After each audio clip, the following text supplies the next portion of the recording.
Welcome to Odia master Rajesh पिले समस्त को स्वागत आशा कर आपने भले थे खुशी थे पे प्लस थ्री सेकेंड सेमिस्टर पे बर्तमान आपर मुंड उपर परीक्षा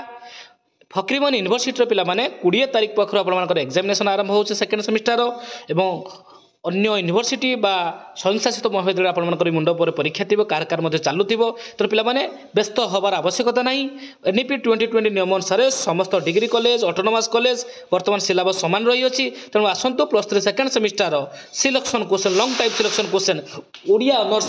कौन कौन रही एनईपी 2020 नियम अनुसार आलोचना करवा। प्रथम क्वेश्चन स्क्रीन सामने चर्चा गीतिकार सामाजिक साहित्यिक धार्मिक मूल्यांकन कर नाथ साहित्य संपर्क में आलोकपात कर चर्चा गीतिकार धार्मिक पृष्ठभूमि ऐतिहासिक दृष्टि विचार कर एवं गुरुत्वपूर्ण क्वेश्चन पे भल कि मन दे पढ़ टे देखिए भी आपण मैंने नाथ धर्मर प्राचीनतम ग्रंथ शिशुबोध संपर्क में आलोकपात कर एवं परवर्ती क्वेश्चन नाथ धर्मर अन्य एक उपाध्याय ग्रंथ अमरकोश गीता संपर्क में आलोचना कर सारला साहित्यर ऐतिहासिक चित्र आलोचना कर सारला साहित्यर साहित्यिक पृष्ठभूमि और दिग संपर्क में आलोचना कर सारला महाभारत वर्णित प्रवाद प्रवचन संपर्क में आलोचना कर एवं पिलाने बहुत बड़े क्वेश्चन सुंदर क्वेश्चन सारला महाभारत सामाजिक मूल्यबोध आलोचना कर शूद्रमुनि सारला दासंकर सृष्टि संभार बा रचना संभार व्याख्या कर पचारि पारे वर्णना कर पचारि पारे पंचशखा जुगर साहित्यिक पृष्ठभूमि सांस्कृतिक पृष्ठभूमि धार्मिक पृष्ठभूमि पिलाने देखो साहित्यिक पचारि पारे सांस्कृतिक पचारि पारे धार्मिक पचारि पारे एवं पंचशखा साहित्यर वैशिष्ट्य कौन प्रतिपादन कर एवं पिलाने पंचशखा कवि किए एवं बलराम दासंकर जन्मविवरणी प्रतिपादन कर। चलतु देखिए कौन अच्छी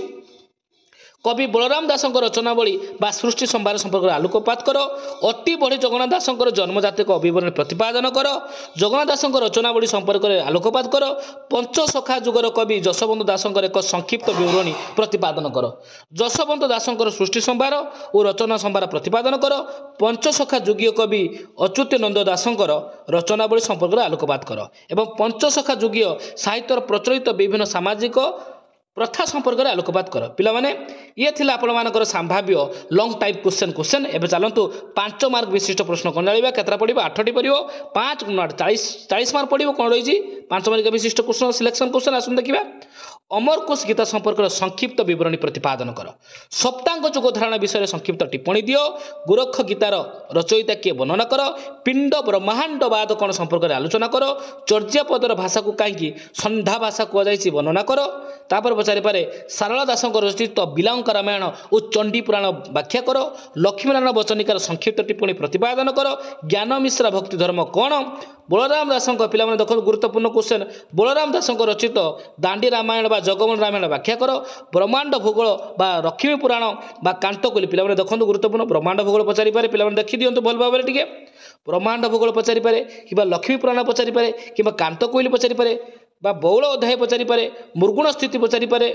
एवं अमरकोश गीता ए समस्त ग्रंथ गुड़िकर संक्षिप्त परिचय प्रतिपादन कर एवं जगन्नाथ दासंकर रचित तुला वीणा संपर्क में लेख बा आलोकपात कर जशवंत दासंकर रचित शिव सरोदय ग्रंथर संक्षिप्त टिप्पणी प्रतिपादन कर प्रेम भक्ति प्रेम गीतार संक्षिप्त टिप्पणी दियो अनंत दासंकर रचित हेतु उदय भागवत को व्याख्या कर पचारि पारे पिला 5 मार्क अच्युतानंद दासंकर हरिवंश शून्य संहिता गुरुभक्ति गीता को व्याख्या कर ये कौन थिला पिला माने आपण मानकर सेकेंड सेमिस्टर ऑनर्स पेपर 2 बा मेजर पेपर 2 कोर पेपर 2 कहल कोर पेपर 3 रो लॉन्ग टाइप सिलेक्शन क्वेश्चन आपण माने भल भाव में देखिए पढ़िए आशा कर आपण माने भल थे खुशी थे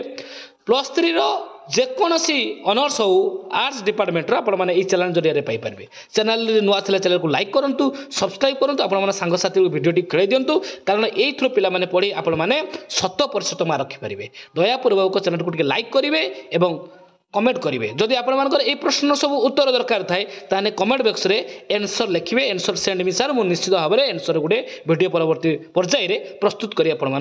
चैनल अपलोड करी। धन्यवाद आपण दिन मंगलमय हो। जय जगन्नाथ।